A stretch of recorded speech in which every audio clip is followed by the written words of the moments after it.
కేంద్ర ప్రభుత్వం తనకు పద్మశ్రీ ప్రకటించడం తన జీవితంలో మర్చిపోలేని మధుర ఘట్టం, పూర్వజన్మ సుకృతమన్నారు సినీ నటుడు రాజేంద్ర ప్రసాద్. ఈ గౌరవం కేవలం తనకు మాత్రమే కాదు, తెలుగు హాస్యానికి తనను ఆదరిస్తున్న ప్రేక్షకులకు దక్కిన గుర్తింపుగా భావిస్తున్నానని అన్నారు రాజేంద్ర ప్రసాద్. గత 48 ఏళ్లుగా తనను ఇంటి మనుషులు ఆదరించి నటకిరీటిగా తీర్చిదిద్దింది మీరే. మీ చప్పట్లు, ప్రేమే ఈ స్థాయికి చేర్చాయన్నారు. మీ రుణం ఎప్పటికీ తీర్చుకోలేను అన్నారు. నా జీవితంలో ఎంతో సంతోషకరమైన రోజు.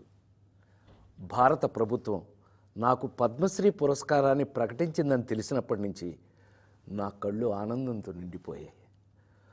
ఒక నటుడిని గుర్తించి ఇంతటి గొప్ప గౌరవాన్ని అందించిన భారత ప్రభుత్వానికి నా శిరస్సు వంచి నమస్కరిస్తున్నాను.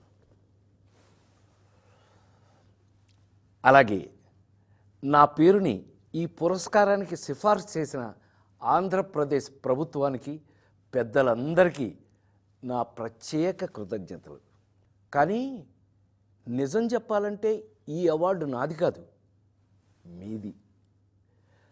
48 ఏళ్లుగా నన్ను ఒక నటుడిగా మాత్రమే కాకుండా మీ ఇంట్లో ఒక మనిషిగా, మీలో ఒకడిగా గుండెల్లో పెట్టుకుని చూసుకుంటున్నారు. నేను నవ్వించినా ఏడిపించినా మా రాజేంద్ర ప్రసాద్ అని మీరు చూపించిన ఆప్యాయత నాకు దక్కిన నిజమైన అదృష్టం.